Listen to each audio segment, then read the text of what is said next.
क्या देख रहे हो आशीष? अरे यार 31 मार्च आ रहा है तो टैक्स ना कटे, इसके लिए मैं इन्वेस्टमेंट प्लान देख रहा हूँ। भाई फाइनेंशियल ईयर खत्म होने को है और तुम्हें अब होश आ रही है। यार क्या करूँ, मुझे याद तो था लेकिन मेरे दिमाग से उतर जाता है। देखो, टैक्स सेविंग की प्लानिंग ना हमेशा फाइनेंशियल ईयर शुरू होने के साथ ही करनी चाहिए। बिल्कुल सही कह रहे हो, मैं अगली बार से मैं जरूर ध्यान रखूंगा। बिल्कुल याद रखना। और वैसे अब कुछ तुम्हें समझ आ रहा है कि नहीं? यार 80C की लिमिट तो APF और बीमा पॉलिसी से खत्म हो गई, लेकिन अब मैं टैक्स कहाँ बचाऊँ? तुम्हारे पास तो होम लोन भी है ना, तो उसे क्लेम कर दो और अगर कुछ रह भी जाता है तो एनपीएस में इन्वेस्ट कर दो। लेकिन NPS तो रिटायरमेंट फंड के लिए होता है ना। हाँ, लेकिन ये टैक्स भी बचाता है। तो सिर्फ टैक्स बचाने के लिए NPS में इन्वेस्टमेंट करना ठीक होगा? आशीष अकेले नहीं हैं, इनके जैसे लाखों लोग टैक्स बचाने की माथापच्ची में लगे हुए हैं, क्योंकि 31 मार्च करीब है। ऐसे में जब सरकार बचत को बढ़ावा देने के मूड में नजर नहीं आ रही है, जिसकी झलक हमें बजट 2023 में दिखी, 80C, NPS समेत निवेश को बढ़ावा देने वाले विकल्पों को लेकर कोई ऐलान नहीं हुआ। ऐसे में आशीष जैसे लोगों के मन में NPS को लेकर सवाल उठने लाजमी है। आइए चलते हैं आशीष के सवाल पर। क्या टैक्स बचाने के लिए NPS में निवेश करना सही है? इससे पहले ये जान लेते हैं कि क्या होता है NPS के बारे में डिटेल में चर्चा करते हैं। NPS यानी नेशनल पेंशन सिस्टम एक सरकारी रिटायरमेंट स्कीम है। 18 से ऊपर का कोई भी भारतीय ये खाता खुलवा सकता है। NPS में निवेश करके रिटायरमेंट प्लानिंग और टैक्स सेविंग दोनों काम एक साथ किए जा सकते हैं। 31 जनवरी 2023 तक देश में NPS सब्सक्राइबर की संख्या 1,69,74,190 है। NPS में दो तरह के खाते होते हैं। टीयर 1 खाते में लॉक इन पीरियड होता है, लेकिन इसमें टैक्स बेनिफिट मिलता है, जबकि टीयर 2 अकाउंट से आसानी से पैसे निकाले जा सकते हैं, लेकिन इसमें टैक्स छूट नहीं है।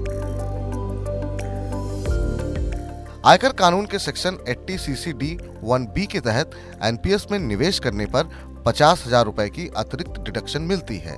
ये कटौती सेक्शन 80C की छूट के ऊपर है। 80C के तहत 1.5 लाख रुपए तक के निवेश पर टैक्स छूट है।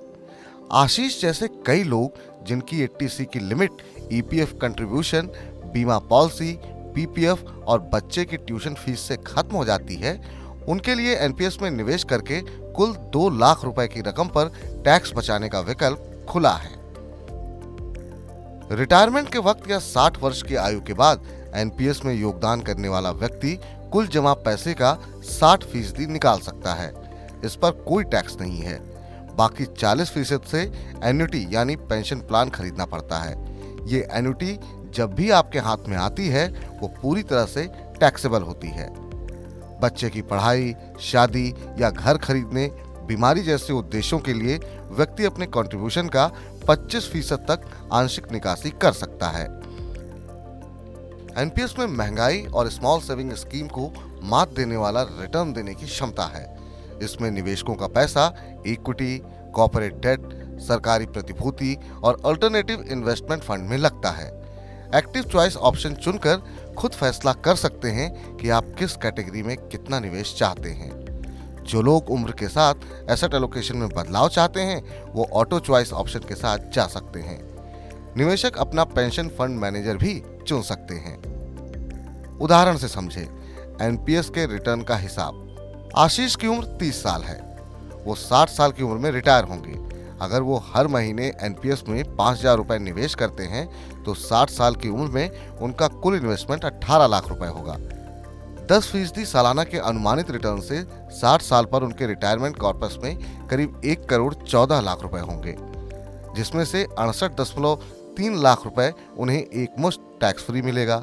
बाकी 45.5 लाख रुपए से एन्युटी लेने पर 6% की दर से उन्हें 22,793 रुपए की अनुमानित पेंशन मिलेगी। इसी 5,000 रुपए महीने को अगर आशीष म्यूचुअल फंड में निवेश करते हैं तो 12% सालाना के रिटर्न के लिहाज से 30 साल बाद उन्हें 1,76 लाख रुपए से ज्यादा मिलेंगे। इसमें निवेश की रकम 18 लाख और बाकी का 1,58 लाख रुपए रिटर्न मिलेगा, यानी NPS की तुलना में 60 लाख रुपए ज्यादा मिलेंगे। तकरीबन टैक्स जो आपको म्यूचुअल फंड में लगता है वो फिलहाल है 10% on a long term capital gain. मतलब आपका 1 लाख के ऊपर जो लॉन्ग टर्म कैपिटल गेन आएगा उसके ऊपर आपको 10% टैक्स भरना पड़ेगा। अगर ये दोनों का हम रिटर्न देखें, दोनों का फाइनल कॉर्पस देखें और म्यूचुअल फंड का ये 10% टैक्स निकाल भी दे, तो तकरीबन 60 लाख का फ़ायदा होता दिख रहा है लॉन्ग टर्म में। तो मेरे हिसाब से ये एग्ज़ाम्पल के रूप में हम देखें तो म्यूचुअल फंड फ़ायदे कारक लग रहा है। जब आप एनपीएस में इन्वेस्ट करते हो सिर्फ़ टैक्स बचाने के लिए, मेरे हिसाब से वो बिल्कुल गलत है।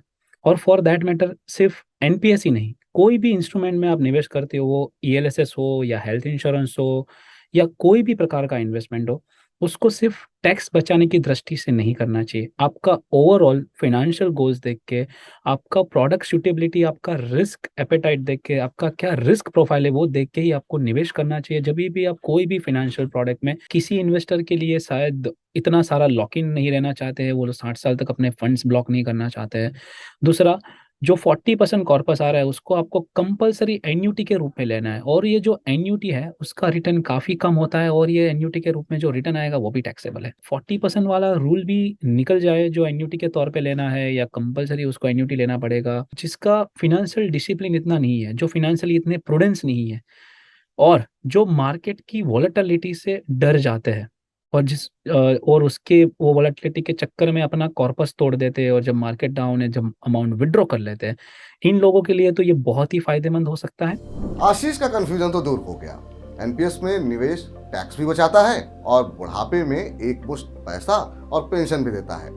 इक्विटी मार्केट से जुड़ा होने के कारण इनमें लंबे समय में अच्छा रिटर्न मिल सकता है। हालांकि इसमें पैसे लंबे समय तक होल्ड रहते हैं, आप जब चाहें तब इन्हें निकाल नहीं सकते। निवेश पर ज्यादा रिस्क नहीं लेने वालों के लिए भी एनपीएस सही विकल्प हो सकता है। अपने भविष्य की जरूरत को ध्यान में रखकर एनपीएस में निवेश करना चाहिए।